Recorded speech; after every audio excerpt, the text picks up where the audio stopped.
The universe as it exists today contains somewhere in the range of 200 billion to 2 trillion galaxies, depending on which survey data one relies upon and how one counts the faintest and most distant structures. Each of these galaxies is itself a gravitationally bound collection of stars, gas, dust, dark matter, and a variety of more exotic components, ranging from supermassive black holes at their centers to vast halos of diffuse hot gas extending far beyond their visible edges. The Milky Way, the galaxy in which the solar system resides, contains on the order of 100 to 400 billion stars, and it is considered a fairly typical large spiral galaxy, neither the most massive nor the least. But the Milky Way did not always exist. No galaxy did. There was a time, in the first few 100 million years after the Big Bang, when the universe contained no galaxies at all, only a nearly uniform sea of hydrogen and helium gas, threaded through with slight density variations and permeated by a scaffolding of dark matter whose gravitational influence would eventually shape everything that followed. Understanding how the universe transitioned from that state, from a smooth, hot, featureless plasma to the richly structured cosmos full of galaxies of all shapes and sizes, is one of the central questions of modern astrophysics. And it is a question whose answer has changed dramatically over the past several decades as new telescopes, new computational methods, and new theoretical frameworks have reshaped the field. To begin at the beginning, one has to consider what the universe looked like roughly 380,000 years after the Big Bang, at the moment known as recombination. Before that point, the universe was so hot and dense that atoms could not form. Protons and electrons existed as a plasma, and photons, the particles of light, were constantly scattering off free electrons, making the universe opaque. As the universe expanded and cooled, there came a moment when the temperature dropped enough for electrons to combine with protons to form neutral hydrogen atoms. At that point, the photons were released, free to travel through space, and those photons are what we now detect as the cosmic microwave background radiation. The cosmic microwave background is an extraordinarily uniform glow of microwave frequency light that comes from every direction in the sky, and it represents a snapshot of the universe at that early epoch. But it is not perfectly uniform. Measurements by the COBE satellite in the early 1990s, and then with far greater precision by the WMAP and Planck satellites in the 2000s and 2010s, revealed tiny fluctuations in the temperature of this background radiation, on the order of 1 part in 100,000. These fluctuations correspond to slight variations in the density of matter at that early time, regions where matter was slightly denser or slightly less dense than the average. Those density variations are the seeds from which all structure in the universe, including galaxies, ultimately grew. The physics of how those seeds were planted is itself a subject of intense investigation and connects to the theory of cosmic inflation, the idea that the universe underwent an extremely rapid exponential expansion in the first tiny fraction of a second after the Big Bang. During inflation, quantum fluctuations, the inherent uncertainty in the energy and density of space at the smallest scales, were stretched to macroscopic and even cosmological sizes, imprinting a pattern of density variations across the universe. The statistical properties of these fluctuations, their amplitude, their distribution across different spatial scales, their Gaussianity, have been measured with remarkable precision and are consistent with the predictions of the simplest inflationary models. The important point for galaxy formation is that these fluctuations provided the initial conditions. Without them, the universe would have remained perfectly smooth and homogeneous, and no galaxies, stars, or planets would ever have formed. The universe's subsequent evolution was, in a very real sense, a process of gravity amplifying those initially tiny density contrasts over billions of years. The dominant component of matter in the universe, by a factor of roughly 5 to 1, is dark matter, a substance that interacts gravitationally but does not emit, absorb, or scatter light. The evidence for dark matter comes from multiple independent lines of observation. The rotation curves of galaxies, which show that stars in the outer regions of galaxies orbit faster than they would if only visible matter were present. The gravitational lensing of distant light sources by galaxy clusters, which reveals more mass than can be accounted for by the visible galaxies. The dynamics of galaxy clusters themselves, first noted by Fritz Zwicky in the 1930s, and the detailed pattern of fluctuations in the cosmic microwave background, which is sensitive to the total amount and type of matter in the universe. The standard cosmological model, known as lambda CDM, posits that dark matter is cold, meaning that the particles that make it up were moving slowly compared to the speed of light in the early universe, a property that has important consequences for the way structure forms. Cold dark matter clumps efficiently on small scales, and this bottom-up hierarchical assembly is a defining feature of the lambda CDM model. In the very early universe, after recombination, the dark matter began to respond to the density fluctuations imprinted by inflation. Regions that were slightly over-dense exerted a slightly stronger gravitational pull on their surroundings, drawing in more matter, which made them denser still, which increased their gravitational pull further. This process of gravitational instability, first analyzed in the context of a static universe by Sir James Jeans in the early 20th century, and later extended to an expanding universe by Evgeny Lifshitz and others, is the fundamental mechanism by which structure grows. In an expanding universe, the growth of density perturbations is slower than in a static one because the expansion works against collapse. But as long as a region is sufficiently overdense, gravity will eventually win. The dark matter, being the dominant form of matter, collapsed first, forming a network of structures often described as the cosmic web, a filamentary pattern of dense knots connected by elongated bridges of matter surrounding vast underdense regions called voids. This cosmic web is not merely a theoretical prediction. It has been observed directly through large galaxy surveys such as the Sloan Digital Sky Survey and the 2DF Galaxy Redshift Survey, which mapped the three-dimensional positions of millions of galaxies and found exactly this kind of filamentary web-like distribution. The smallest dark matter structures to form were the first to collapse, because small-scale density fluctuations, being denser relative to their surroundings, reached the critical density for collapse before larger-scale fluctuations did. These first dark matter structures, called mini-halos, had masses on the order of 100,000 to 1 million times the mass of the Sun, and they began forming perhaps 50 to 100 million years after the Big Bang, at redshifts of around 20 to 30. Redshift, in this context, is a measure of how much the light from an object has been stretched by the expansion of the universe, and it serves as a proxy for both distance and look-back time. A redshift of 20 corresponds to a time roughly 180 million years after the Big Bang.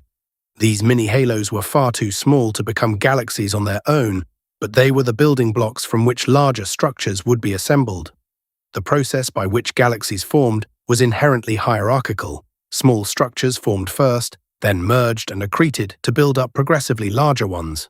This is the opposite of what was believed for much of the 20th century, when the dominant picture, associated with the work of Yakov Zeldovich and others, was a top-down scenario in which large structures fragmented into smaller ones. The bottom-up picture of lambda CDM has been overwhelmingly supported by observational evidence. Now, dark matter alone does not make galaxies. Galaxies are luminous objects, visible because they contain stars, and stars are made of ordinary matter, also called baryonic matter, primarily hydrogen and helium. The baryonic matter in the early universe followed the dark matter into the gravitational potential wells created by the collapsing dark matter halos, but with a crucial difference. Baryonic matter can interact electromagnetically, which means it can radiate energy, lose heat, and cool. Dark matter cannot do this. It can only interact gravitationally, so it reaches a state of virial equilibrium, a balance between gravitational potential energy and kinetic energy, and remains as a diffuse halo. But the gas, the baryonic component, can radiate away its thermal energy through atomic processes, such as the emission of photons when electrons in hydrogen or helium atoms transition between energy levels, or when free electrons scatter off ions. This cooling allows the gas to lose pressure support and sink further into the center of the dark matter halo, increasing in density, which in turn increases the cooling rate, leading to a runaway process that results in the formation of a dense, cold cloud of gas at the center of the halo. It is from this cold, dense gas that the first stars and eventually the first galaxies formed. The cooling of gas in the very first mini-halos presented a particular challenge, however, because the primordial gas was composed almost entirely of hydrogen and helium, with no heavier elements. In the present-day universe, the cooling of interstellar gas is greatly facilitated by the presence of elements heavier than helium, collectively referred to as metals in astronomical terminology, even though this includes elements like carbon, oxygen, and nitrogen that a chemist would not consider metals. These elements have many electronic energy levels and can emit photons across a wide range of wavelengths, making them extremely efficient coolants. In the absence of metals, the primordial gas had to rely on molecular hydrogen, H2, as its primary coolant. Molecular hydrogen can form in the gas phase through a series of reactions involving the intermediary species H-, a hydrogen atom with an extra electron. The H2 molecule has rotational and vibrational energy levels that allow it to emit infrared photons, carrying away energy and allowing the gas to cool. But molecular hydrogen is a relatively inefficient coolant compared to metal-enriched gas, and it can only cool the gas down to a few hundred degrees Kelvin, compared to the 10 or 20 Kelvin achievable in metal-enriched molecular clouds in the present-day Milky Way. This has profound implications for the masses of the first stars. The characteristic mass of a star that forms from a collapsing gas cloud is related to the Jeans mass, which depends on the temperature and density of the gas. Higher temperatures mean higher Jeans masses, which means larger fragments and therefore more massive stars. Because the primordial gas could only cool to a few hundred Kelvin, the first stars, known as population 3 stars, are predicted by theoretical models and numerical simulations to have been very massive, perhaps tens to hundreds of times the mass of the Sun, and possibly even exceeding 1,000 solar masses in some cases, although the upper end of this range remains a subject of active research and debate. These first stars would have formed in the centers of mini-halos, likely as single stars or small multiple systems, rather than the large clusters of stars that form in molecular clouds today. The first stars were also expected to have been extremely luminous and hot, with surface temperatures exceeding 50,000 Kelvin, far hotter than typical stars today, and they would have emitted copious amounts of ultraviolet radiation. The formation of the first stars, which is estimated to have occurred at redshifts of around 20 to 30, perhaps 100 to 200 million years after the Big Bang, was a transformative event in cosmic history. These stars did several things that fundamentally altered the subsequent course of galaxy formation. First, their ultraviolet radiation began to ionize the surrounding neutral hydrogen gas, creating expanding bubbles of ionized gas, called HI regions, around each star. Second, when these massive stars exhausted their nuclear fuel, many of them exploded as supernovae, some as pair instability supernovae in which the entire star was disrupted with no remnant, and others as core collapse supernovae that left behind black holes or neutron stars. These supernova explosions ejected the heavy elements that had been synthesized in the star's interior, enriching the surrounding gas with metals for the first time. Third, the energy injected by both the radiation and the supernovae heated the gas and drove outflows, potentially expelling gas from the shallow gravitational potential wells of the mini-halos. This feedback, the term used to describe the ways in which stars and black holes influence the gas from which they and future generations of stars will form, is one of the most complex and important aspects of galaxy formation, and its effects are still being quantified and debated. The enrichment of the primordial gas with metals was a critical transition point. Once even a tiny fraction of metals, on the order of 1/10,000th of the solar metallicity, was present in the gas, the cooling properties changed dramatically. Carbon and oxygen, in particular, provided efficient cooling channels that allowed the gas to cool to much lower temperatures, enabling the formation of lower-mass stars.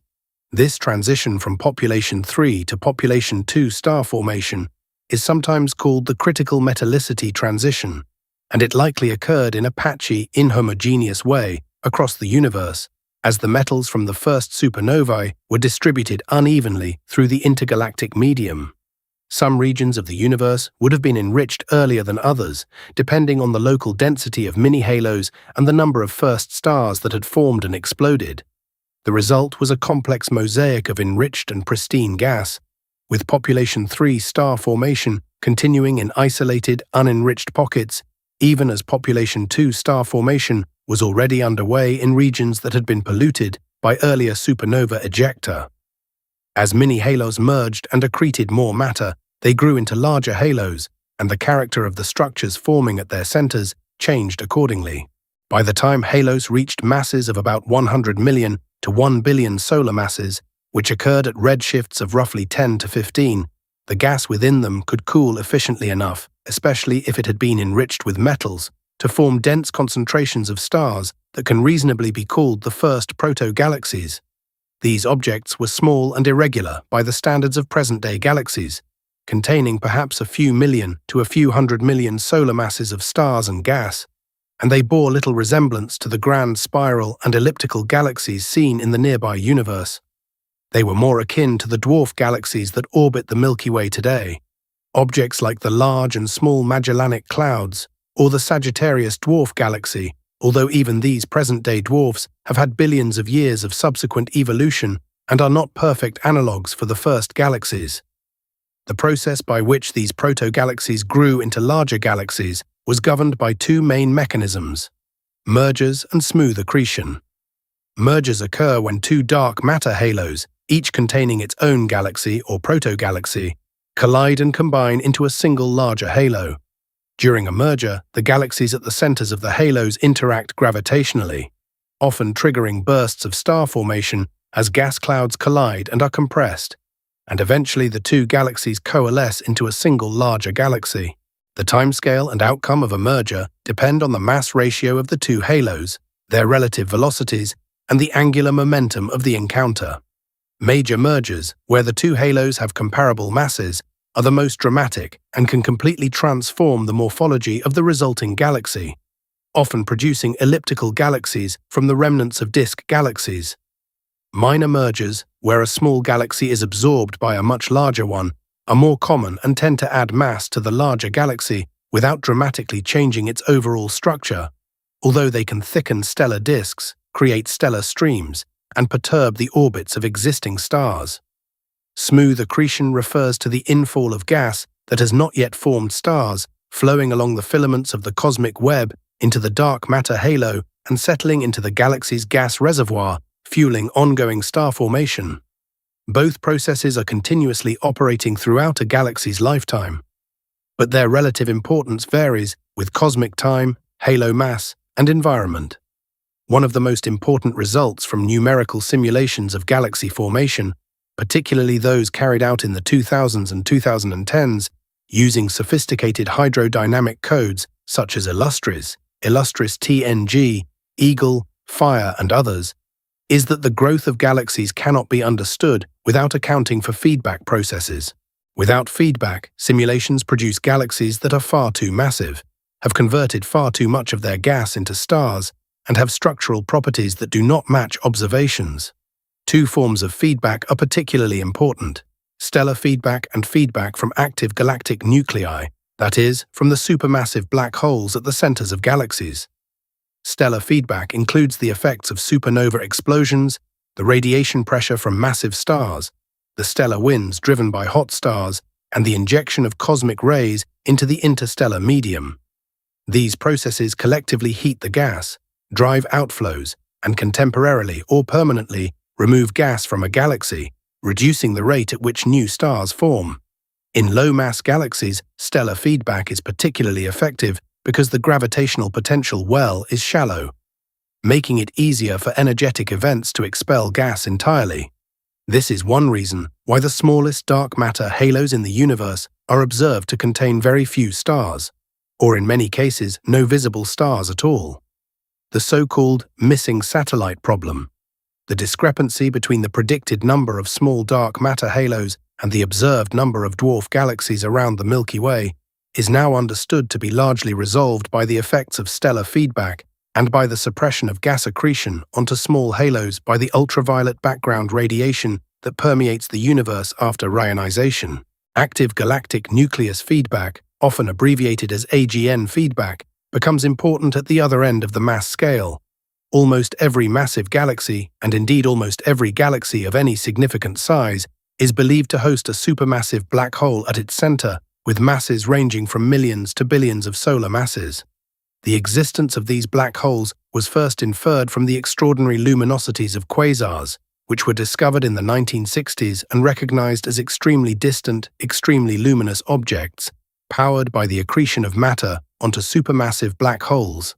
When gas falls onto a supermassive black hole, it forms an accretion disk, heats up to extreme temperatures through viscous processes, and radiates energy with an efficiency that can exceed 10% of the rest mass energy of the infalling material, making black hole accretion one of the most efficient energy generation mechanisms known.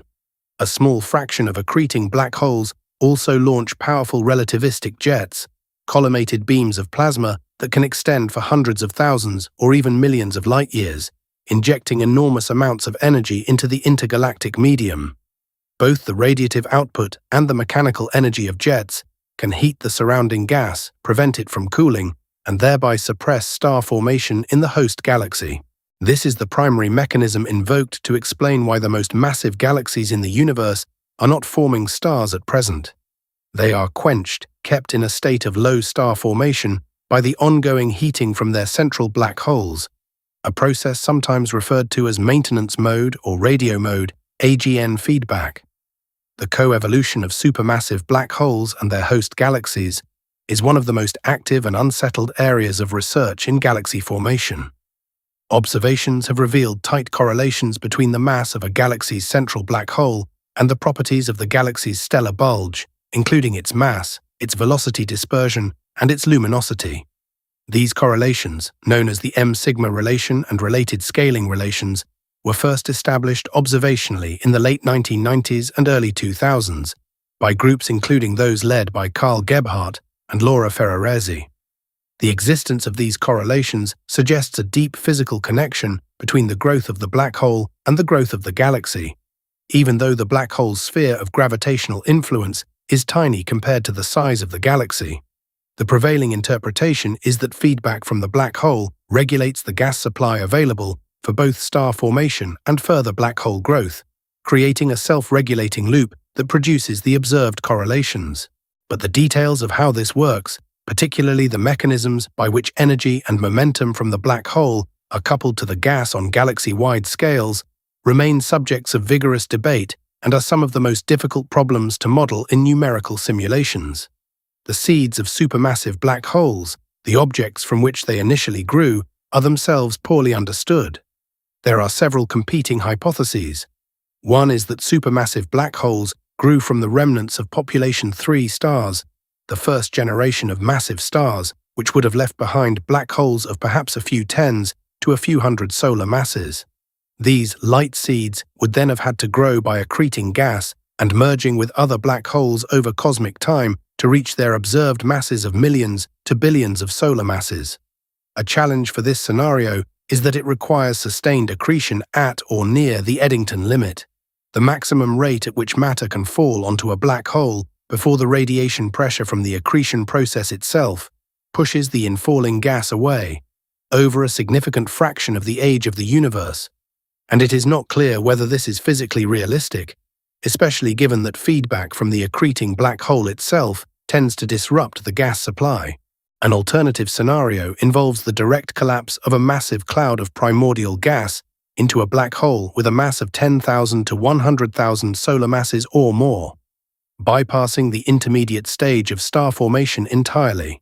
This could occur in halos where molecular hydrogen formation was suppressed by a strong external ultraviolet radiation field, preventing the gas from fragmenting into stars and instead allowing it to collapse monolithically into a single massive object. A third possibility is the formation of very massive stars through runaway stellar collisions in dense stellar clusters, producing objects that then collapse into massive black holes. Each of these scenarios makes different predictions for the number, mass distribution, and spatial distribution of black hole seeds, and distinguishing between them observationally is extremely difficult. Although the detection of gravitational waves from merging black holes by LIGO and Virgo, and the planned space-based gravitational wave detector LISA, may eventually provide constraints, the discovery of luminous quasars at redshifts greater than 6, corresponding to times when the universe was less than 1 billion years old, has placed particularly stringent constraints on models of black hole growth. The quasar ULAS J-Awelid 22 plus 0641 discovered in 2011 at a redshift of 7.1, was found to be powered by a black hole with a mass of approximately 2 billion solar masses, existing at a time when the universe was only about 770 million years old. Even more extreme examples have since been found, including quasars at redshifts approaching 7.5.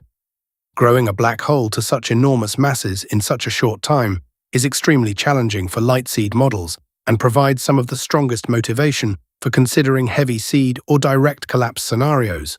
Although light seeds with periods of super-Eddington accretion at rates exceeding the classical Eddington limit, cannot be entirely ruled out and are being explored with increasingly sophisticated theoretical models. Returning to the question of what the first galaxies actually looked like and how they formed stars, the observational picture has been dramatically advanced by the James Webb Space Telescope, which began science operations in mid-2022.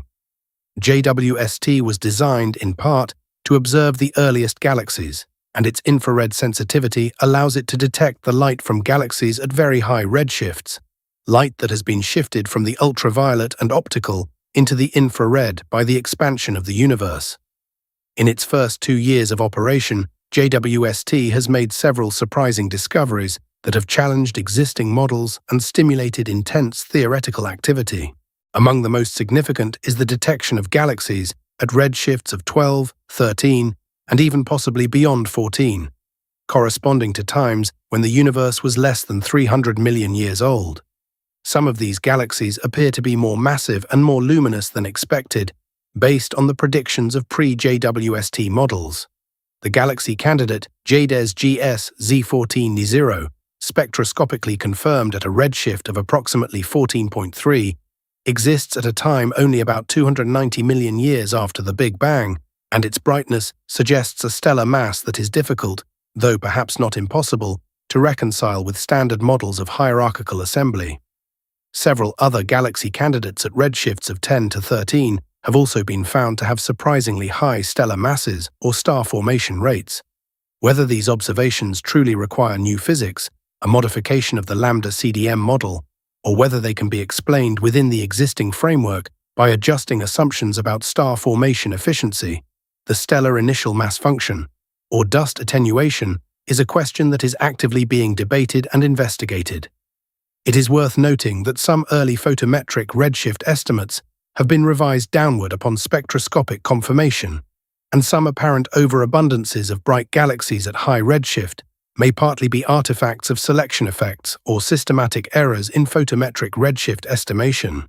Nonetheless, the emerging picture is that galaxy formation began very early and proceeded rapidly, more rapidly than many theorists had anticipated. The process of reionization, the phase transition in which the neutral hydrogen gas that filled the universe after recombination was once again ionized, is intimately linked to the formation of the first galaxies. After recombination at a redshift of about 1100, the universe entered a period known as the cosmic dark ages, during which no luminous sources existed and the universe was filled with neutral hydrogen.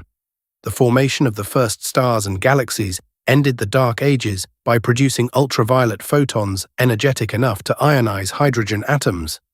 As these sources of ionizing radiation appeared and grew in number, they created expanding bubbles of ionized gas that gradually merged until the entire intergalactic medium was ionized.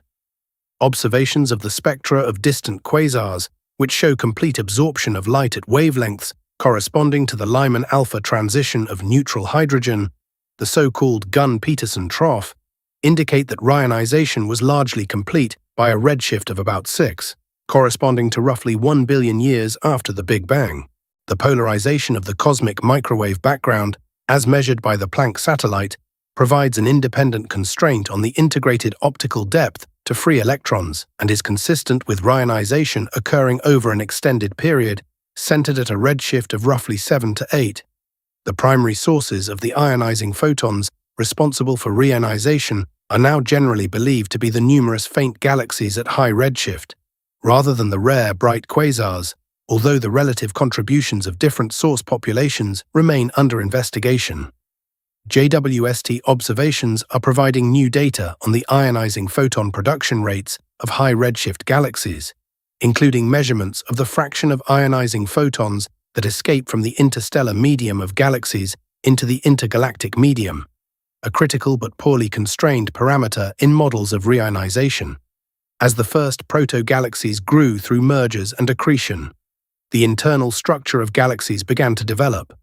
One of the most fundamental structural features of galaxies is the division into disk galaxies, characterized by a flattened, rotating disk of gas and stars, often with spiral arms, and elliptical galaxies, which are rounder, pressure-supported systems with little cold gas and little ongoing star formation. The formation of galactic disks requires gas to settle into a rotationally supported structure, which happens when gas, which has angular momentum from the tidal torques exerted by the surrounding large-scale structure during the process of gravitational collapse, cools and falls to the center of a dark matter halo while conserving its angular momentum. The resulting disk is thin because gas can dissipate energy through radiation, allowing it to lose energy in the vertical direction while maintaining its rotational velocity in the plane of the disk. Stars that form from this gas inherit its rotational motion, producing a stellar disk. The angular momentum of dark matter halos is typically characterized by the spin parameter, a dimensionless number that quantifies the amount of rotational support relative to gravitational support. Measurements from N-body simulations show that the distribution of spin parameters across halos is roughly log-normal with a median value of around 0.035 to 0.05, and the size of the resulting disk is predicted to be proportional to the spin parameter times the virial radius of the halo, a prediction that, with some refinements, is consistent with the observed sizes of disk galaxies. The formation and survival of galactic disks is, however, not straightforward. Major mergers tend to destroy disks, converting ordered rotational motion into random orbital motion and producing elliptical or spheroidal remnants. The existence of so many disk galaxies in the present-day universe therefore implies that these galaxies have not experienced a major merger recently, or at least not since their disks were last rebuilt. Minor mergers, while less destructive, can thicken disks, heat the stellar orbits, and contribute to the growth of the central bulge. The bulge-to-disk ratio of a galaxy, the relative prominence of the central spheroidal component compared to the disk, is influenced by the merger history, the efficiency of gas accretion, and the effectiveness of feedback in regulating star formation.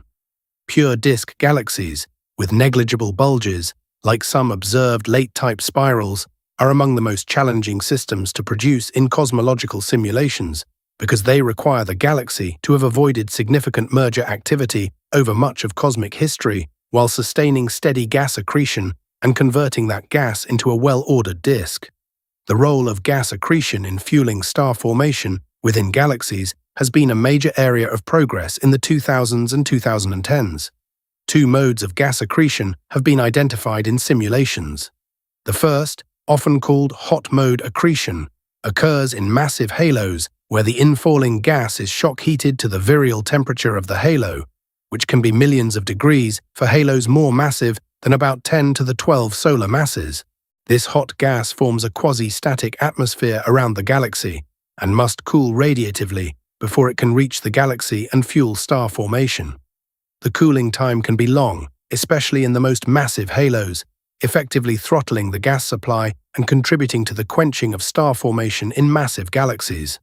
The second mode, cold mode accretion, or cold streams, occurs in lower mass halos or at high redshift, where gas can flow along the filaments of the cosmic web directly into the galaxy without being shock-heated.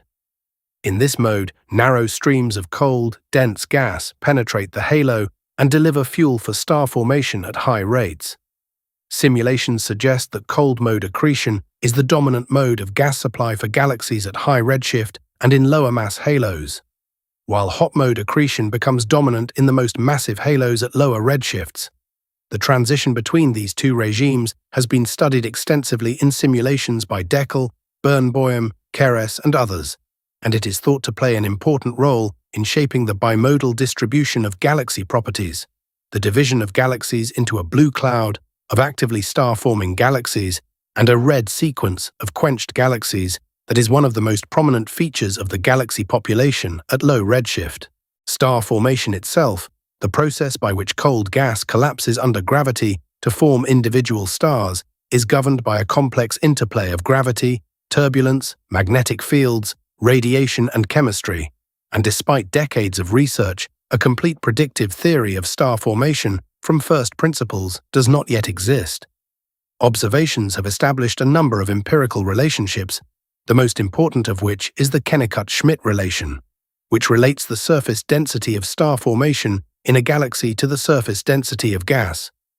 This relation, first proposed in various forms by Martin Schmidt in 1959 and later refined by Robert Kennicutt, using a larger sample of galaxies, implies that the star formation rate per unit gas mass, sometimes called the star formation efficiency per unit time, or the inverse of the gas depletion time, is roughly constant across a wide range of galaxy types and conditions, with a typical gas depletion time of about 1 to 2 billion years.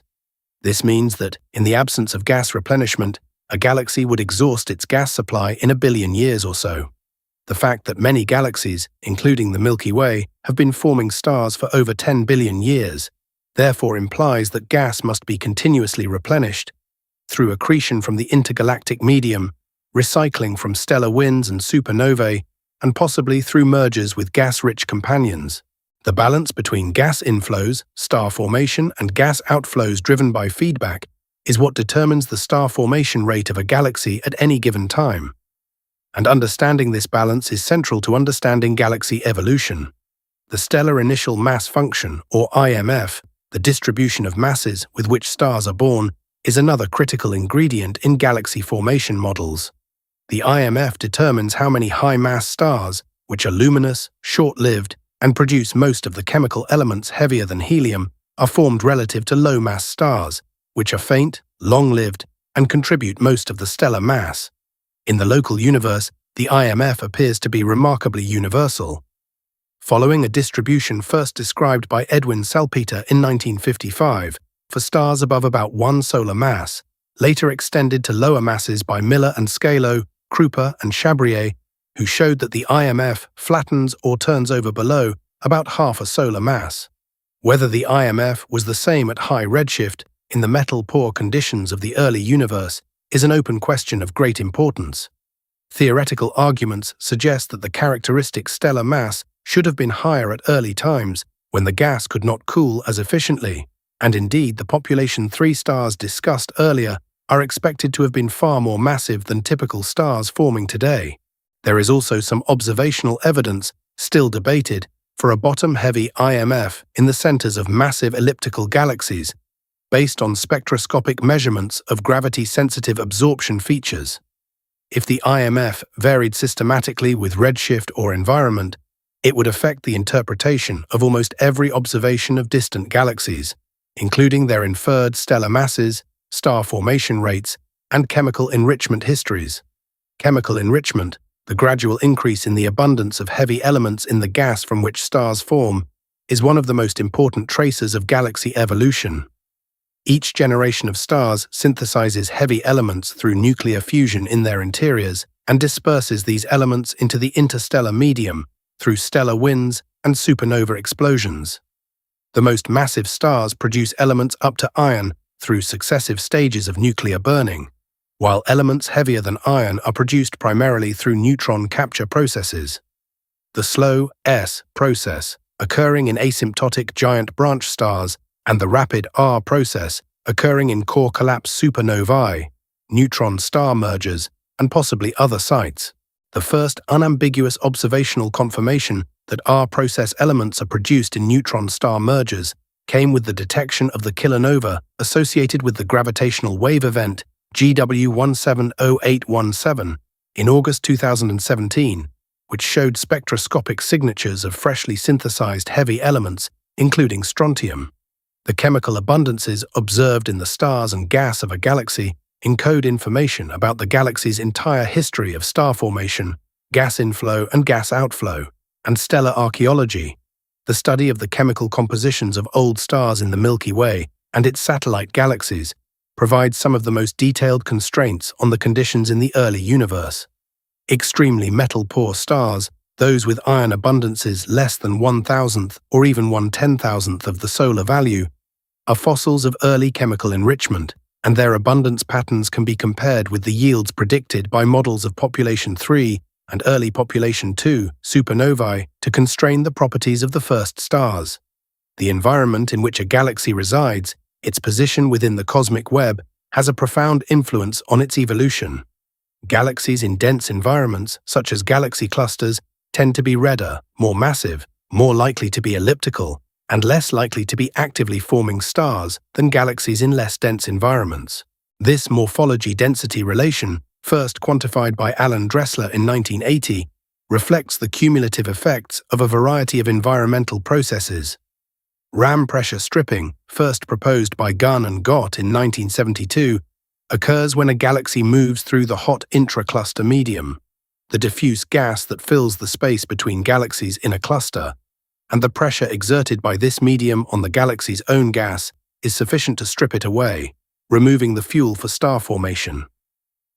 Observational evidence for Ram pressure stripping is now abundant, including spectacular images of galaxies with long tails of gas being stripped as they fall into clusters, as observed in the Virgo and Coma clusters. Galaxy harassment, a process in which the repeated high-speed encounters with other galaxies in a cluster gradually strip away a galaxy's outer stars and gas and alter its morphology, has also been proposed as an important environmental mechanism. Strangulation or starvation refers to the removal or cutoff of the extended gas reservoir surrounding a galaxy, preventing future accretion and causing star formation to decline gradually as the existing gas is consumed. Each of these processes operates on different timescales and affects galaxies of different masses differently, contributing to the diversity of galaxy properties observed in clusters. The growth of galaxy clusters themselves is an important chapter in the story of structure formation.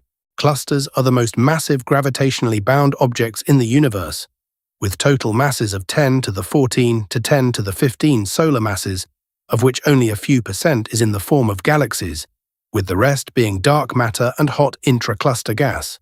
Clusters grow by accreting galaxies and groups of galaxies along the filaments of the cosmic web, and by merging with other clusters.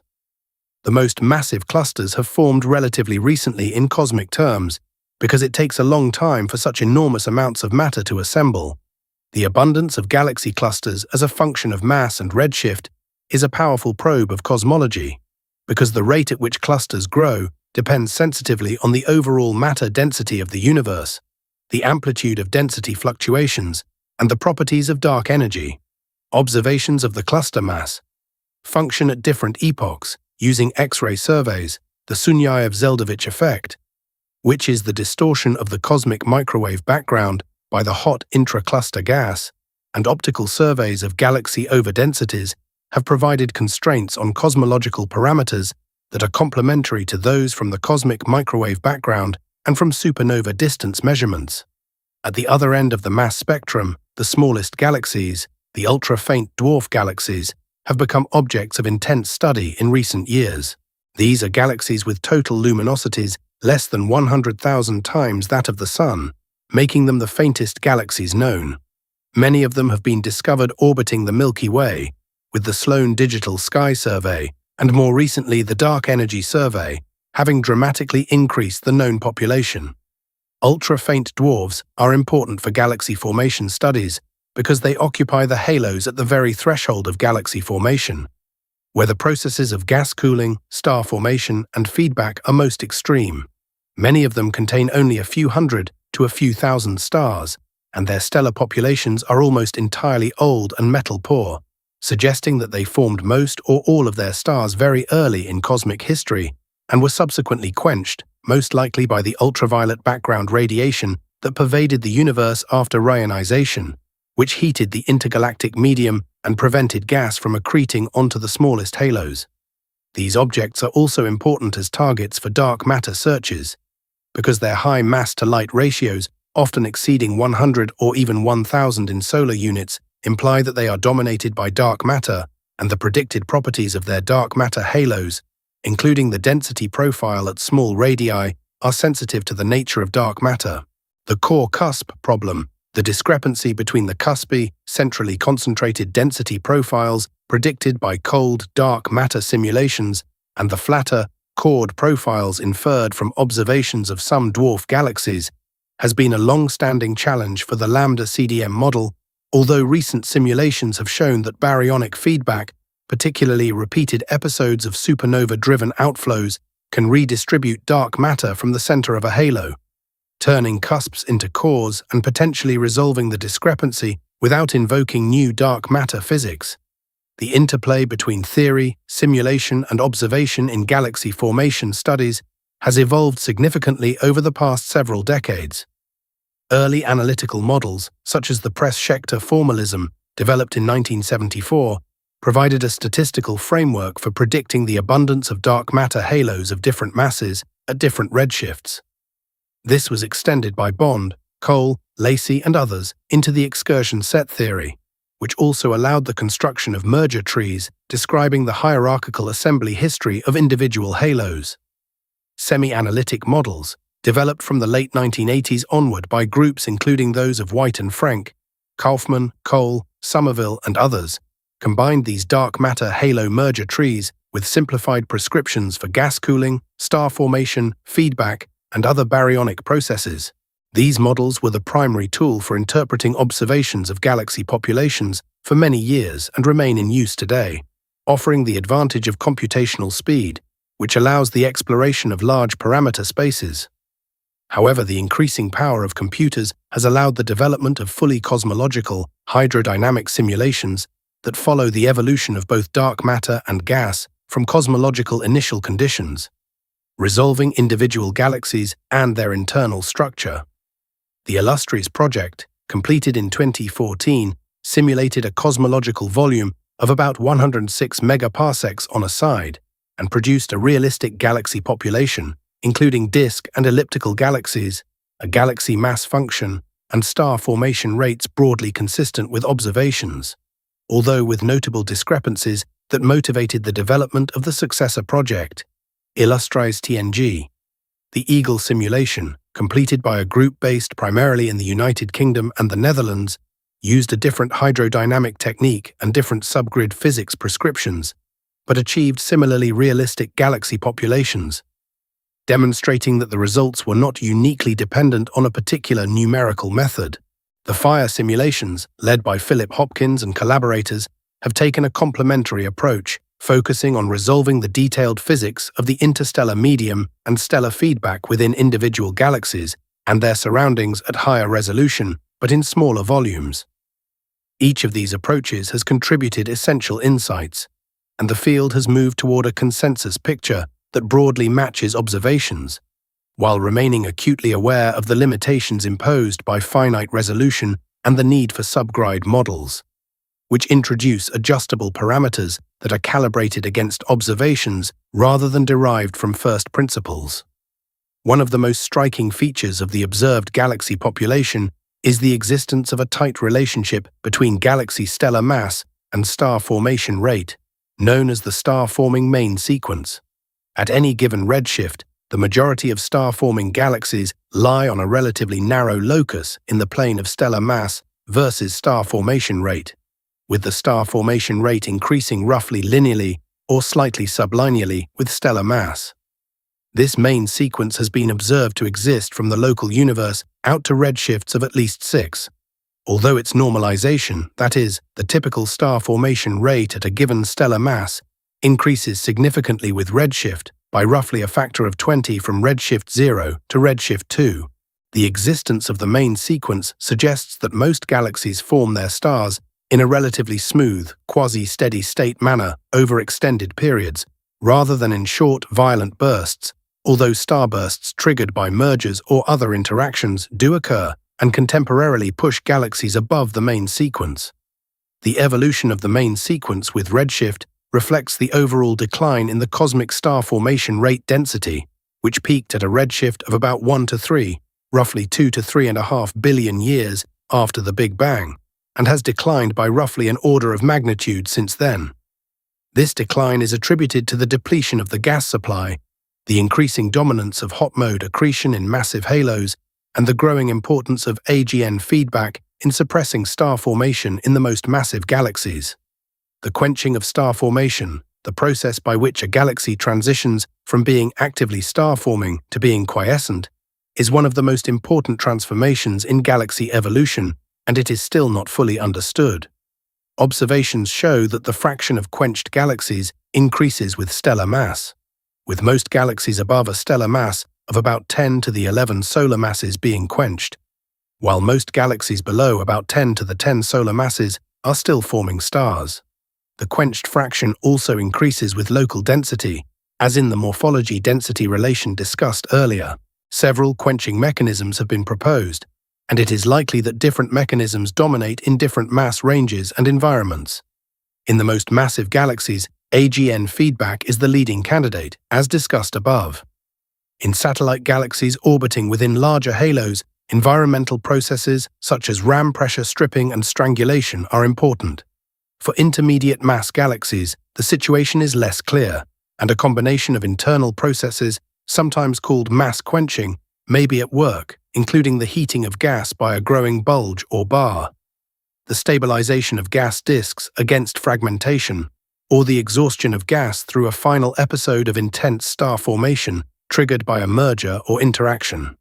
The concept of green valley galaxies, galaxies with intermediate colors between the blue cloud and the red sequence, is often interpreted as representing galaxies in the process of transitioning from star forming to quenched, although the timescale and pathway of this transition may vary considerably from galaxy to galaxy.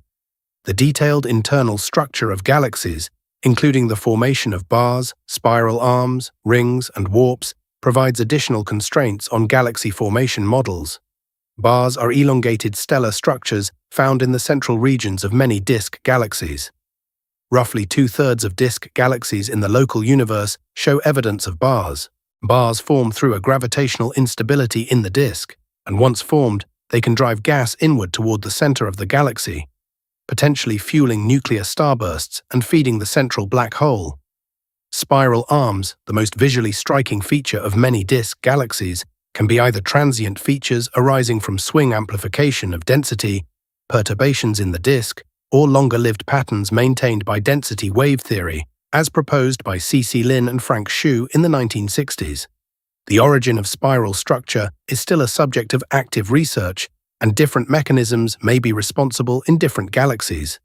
The internal dynamics of galaxies, including the velocity dispersion and rotational velocity of stars and gas, the vertical structure of the disk, and the distribution of dark matter within the halo, are all products of the galaxy's formation and evolution history, and provide important constraints on theoretical models. The chemical evolution of the Milky Way provides one of the most detailed records of galaxy formation available. The Milky Way can be decomposed into several structural components. The thin disk, which contains most of the stars and gas, and is the site of ongoing star formation. The thick disk, a more vertically extended and kinematically hotter component that contains older, more metal-poor stars. The stellar halo, a roughly spherical distribution of old, metal-poor stars and globular clusters. And the central bulge, a dense stellar concentration at the center. Each of these components has a distinct age distribution, metallicity distribution, and chemical abundance pattern, reflecting a different aspect of the galaxy's history. The thin disk has been forming stars more or less continuously for at least 8 to 10 billion years, with a gradual increase in metallicity over time as successive generations of stars have enriched the gas. The thick disk appears to have formed over a relatively brief period, perhaps 8 to 12 billion years ago, and may have been the result of an early phase of vigorous star formation, possibly influenced by a significant merger event. The stellar halo contains some of the oldest and most metal-poor stars in the galaxy, and its structure shows clear evidence of past mergers. The discovery of the Gaia-Enceladus sausage structure, a major merger event that deposited a large number of stars into the inner halo approximately 8 to 10 billion years ago, based on data from the Gaia Space Telescope, has fundamentally changed our understanding of the Milky Way's assembly history. Gaia, launched by the European Space Agency in 2013, has measured the positions, distances, and motions of over 1 billion stars in the Milky Way with unprecedented precision, enabling the identification of kinematic substructures in the stellar halo that are the debris of past merger events. This approach, sometimes called galactic archaeology or near-field cosmology, allows the merger history of the Milky Way to be reconstructed in a level of detail that is not possible for any other galaxy. The study of globular clusters, dense spherical collections of typically hundreds of thousands to millions of old stars, provides additional clues to the early history of galaxies. Globular clusters are found in the halos of virtually all massive galaxies, with the number of clusters scaling roughly with the total mass of the host galaxy's dark matter halo. The ages of globular clusters in the Milky Way, as determined from their color magnitude diagrams, are typically 10 to 13 billion years, making them among the oldest stellar systems known. The metallicity distribution of globular clusters is bimodal in many galaxies, with a metal-poor peak and a more metal-rich peak, which has been interpreted as evidence for two distinct formation channels: an early, in situ formation of metal-poor clusters in the main progenitor of the galaxy, and a later accretion of metal-poor clusters from smaller galaxies that merged with the host, combined with a formation of metal-rich clusters during major merger events or periods of intense in situ star formation. The formation of globular clusters themselves, which involves the conversion of a large mass of gas into a compact, gravitationally bound stellar system in a short time, requires special conditions of high gas pressure and density, conditions that were more common in the early universe and that can be triggered by galaxy mergers, intense accretion events, or the high-pressure environments found in the interstellar medium of gas-rich galaxies at high redshift. Recent JWST observations have revealed what appear to be protoglobular clusters forming in galaxies at high redshift, providing direct evidence for this connection. The intergalactic medium, the gas that exists between galaxies, is not merely a passive reservoir but an active participant in galaxy formation. At low redshifts, much of the intergalactic medium exists in a warm-hot phase, with temperatures of 100,000 to 10 million Kelvin, which is extremely difficult to observe because it emits mainly in the far ultraviolet and soft X-ray bands, where absorption by the Milky Way and the sensitivity of current instruments limit observations. This warm-hot intergalactic medium, sometimes called the WIM, is predicted by simulations to contain a significant fraction of the baryonic mass of the universe, and its detection and characterization is one of the goals of next-generation X-ray observatories. At higher redshifts, the intergalactic medium is primarily observed through the Lyman alpha forest, the series of absorption lines seen in the spectra of distant quasars, caused by intervening clouds of neutral hydrogen along the line of sight.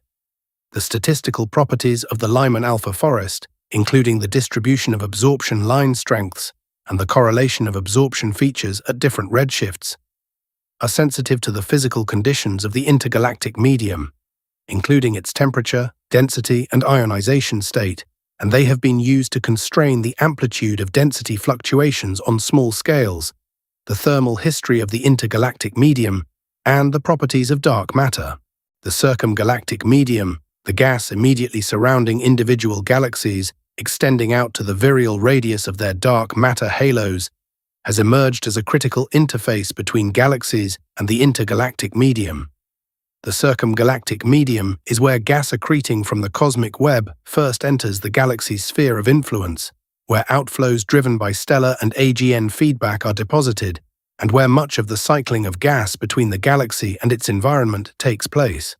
Observations of the circumgalactic medium, primarily through absorption line studies using background quasars whose sightlines pass near foreground galaxies, have revealed that it is a complex, multi-phase environment containing gas at a wide range of temperatures, densities, and metallicities. The COS Halos survey, which used the cosmic origin spectrograph on the Hubble Space Telescope to study the circumgalactic medium of nearby galaxies, found that star-forming galaxies are surrounded by large reservoirs of cool, metal-enriched gas, while quenched galaxies tend to have hotter, more highly ionized circumgalactic media. This is consistent with the picture in which gas accretion sustains star formation in actively star-forming galaxies, while the heating and removal of circumgalactic gas contributes to quenching. The morphological transformation of galaxies over cosmic time is directly observable through deep imaging surveys at different redshifts. The Hubble Ultra Deep Field, and its successors, including the JWST Deep Field Observations, have provided images of thousands of galaxies at a range of redshifts, revealing that the galaxy population at high redshift looks very different from the galaxy population today. At redshifts of 2 to 3, near the peak of cosmic star formation, a large fraction of galaxies have irregular, clumpy morphologies, with prominent star-forming clumps of masses up to 10 to the 8 or 10 to the 9 solar masses embedded in otherwise disk-like structures. These clumpy galaxies are not seen in the local universe, and their prevalence at high redshift has been interpreted as evidence for the importance of gravitational instability in gas-rich disks, which fragments the disk into massive clumps. The subsequent fate of these clumps, whether they migrate inward through dynamical friction and contribute to the growth of the central bulge, or whether they are disrupted by stellar feedback and dispersed, is a matter of ongoing debate that has implications for the formation of bulges and the transformation of disk galaxies into more spheroidal systems. Some simulations suggest that clump migration is an important channel for bulge formation, while others find that feedback is strong enough to disrupt most clumps before they can reach the center. The connection between galaxy formation and the large-scale structure of the universe extends beyond the spatial distribution of galaxies to include their angular momentum, alignment, and assembly history. Observations and simulations have shown that the orientations of galaxies and their dark matter halos are correlated with the directions of the filaments and sheets of the cosmic web in which they are embedded. Low-mass halos tend to have their angular momentum vectors aligned with the filaments in which they reside, while more massive halos tend to have their angular momentum perpendicular to the filaments. This transition, sometimes called the spin flip, reflects a change in the dominant mode of mass accretion. At low masses, accretion occurs primarily along the filament, aligning the angular momentum with the filament's axis, while at higher masses, accretion becomes more isotropic or involves mergers from multiple directions, reorienting the angular momentum. The concept of assembly bias, the idea that the clustering of dark matter halos depends not only on their mass, but also on their assembly history, formation time, and internal properties, has added another layer of complexity to the relationship between galaxies and large-scale structure. Assembly bias has been demonstrated in simulations and is beginning to be detected observationally, and it implies that the relationship between galaxies and their host halos is more complex than a simple function of halo mass. The future observational landscape for galaxy formation studies is rich with upcoming and planned facilities. The Vera C. Rubin Observatory, currently under construction in Chile, will conduct the legacy survey of space and time, imaging the entire southern sky repeatedly over 10 years and detecting billions of galaxies, enabling statistical studies of galaxy properties and evolution with unprecedented sample sizes. The Euclid Space Telescope, launched by the European Space Agency in 2023, is designed to map the large-scale structure of the universe using weak gravitational lensing and galaxy clustering, providing constraints on dark energy and dark matter that are closely linked to galaxy formation physics. The Square Kilometre Array, a next-generation radio telescope being built in Australia and South Africa, will map the distribution of neutral hydrogen in galaxies out to high redshifts using the 21-centimetre emission line, providing direct measurements of the gas content of galaxies and the fuel available for star formation as a function of cosmic time. The Nancy Grace Roman Space Telescope, planned for launch in the mid-2020s, will combine a wide field of view with infrared sensitivity comparable to Hubble, enabling large-area surveys for high redshift galaxies and the study of galaxy morphology and structure over a wide range of redshifts. Each of these facilities will address specific aspects of galaxy formation and evolution, and together they will provide a far more complete and detailed observational picture than is currently available. The theoretical challenges in galaxy formation are equally formidable.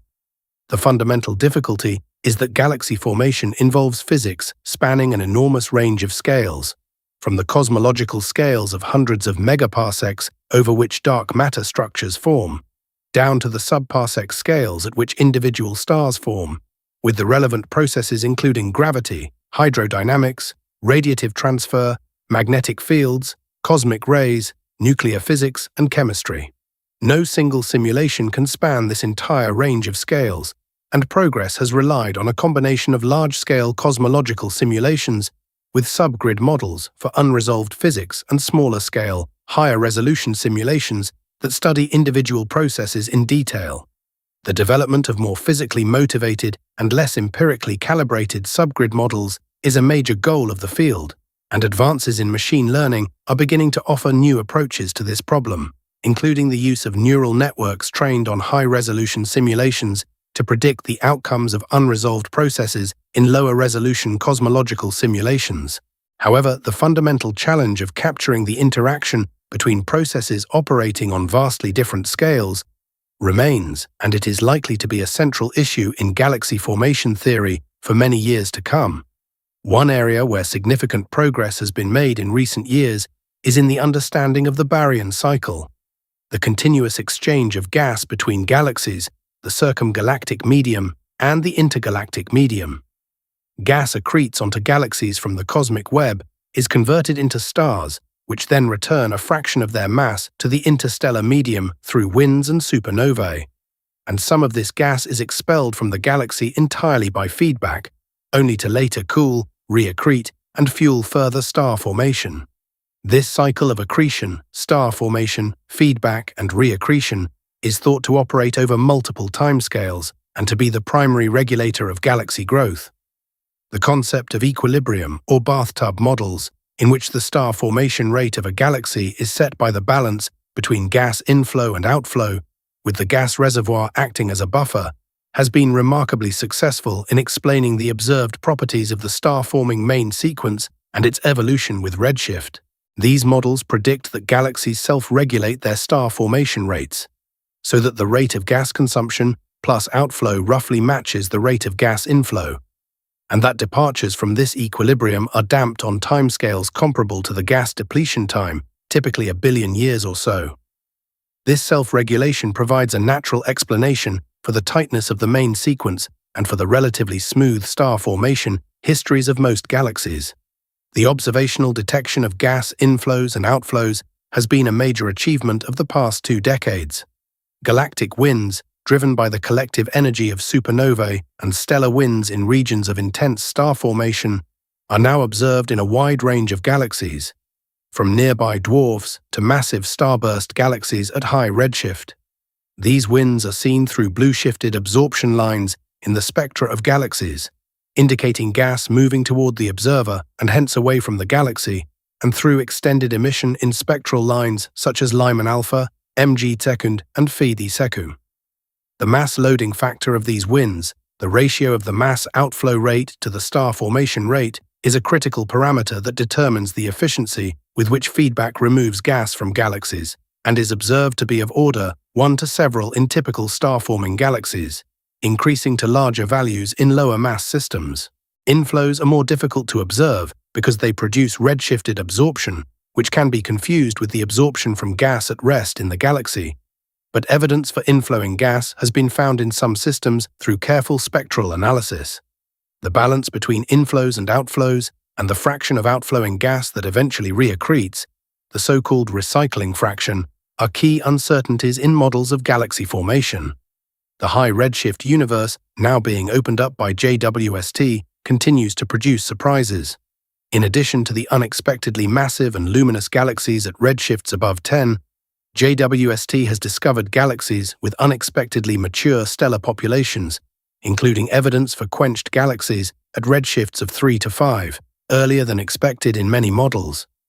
The detection of significant dust content in galaxies at redshifts of 7 and beyond raises questions about the rapidity of chemical enrichment and the formation of dust grains in the early universe, since dust is primarily produced in the ejecta of supernovae and in the winds of evolved stars, and there must be enough time for these processes to have operated. Some models invoke rapid dust production in supernovae of population 3 stars or efficient grain growth in the dense interstellar medium to account for the observed dust masses. But the issue is not fully resolved.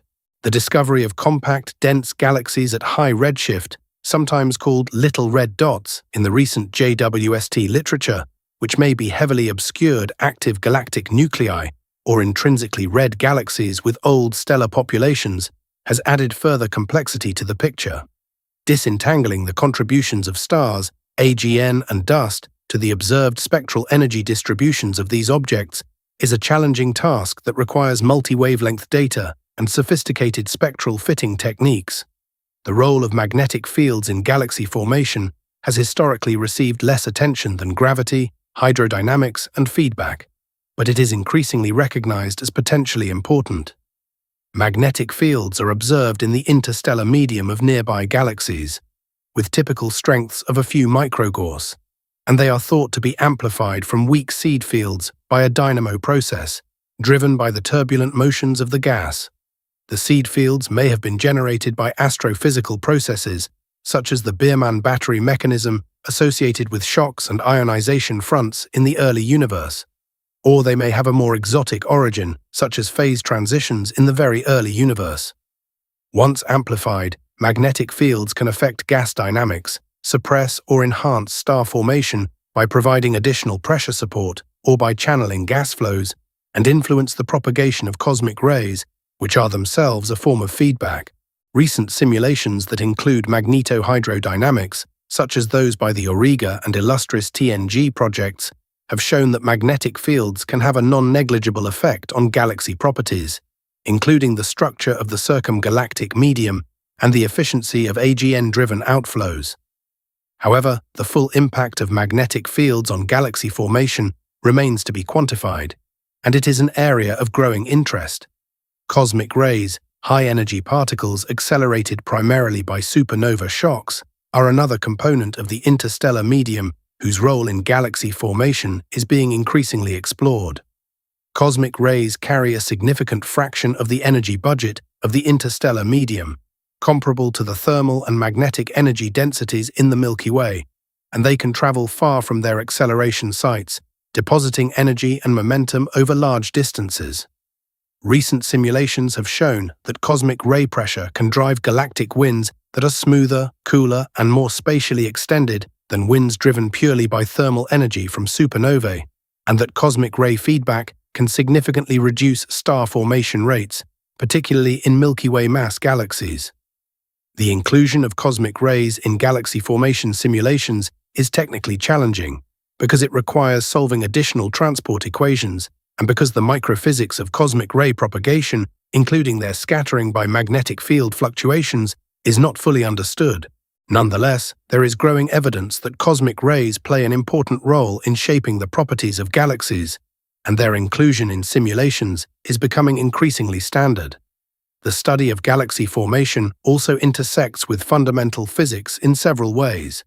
The nature of dark matter, whether it consists of weakly interacting massive particles, axions, sterile neutrinos, or some other form, has implications for the structure of dark matter halos and the abundance of small-scale structures.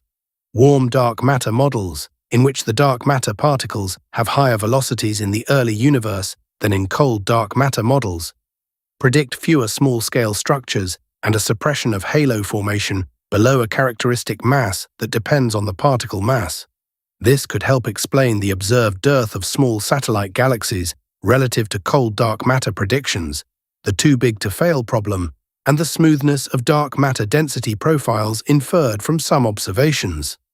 Self-interacting dark matter models, in which dark matter particles can scatter off each other, predict that dark matter halos should have constant density cores rather than the cusps predicted by collisionless cold dark matter, which could resolve the core cusp problem mentioned earlier.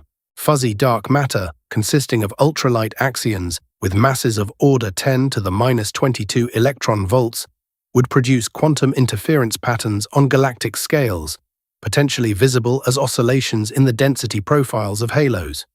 Each of these alternatives makes distinct predictions that can be tested against observations of galaxies and their dark matter halos, making galaxy formation an important laboratory for particle physics and cosmology. The properties of dark energy, the mysterious component that constitutes roughly 68% of the total energy density of the universe and is responsible for the accelerating expansion of the universe, also affect galaxy formation, albeit more indirectly. Dark energy influences the growth rate of density perturbations. A stronger dark energy component suppresses the growth of structure, meaning that fewer massive halos and clusters form at late times.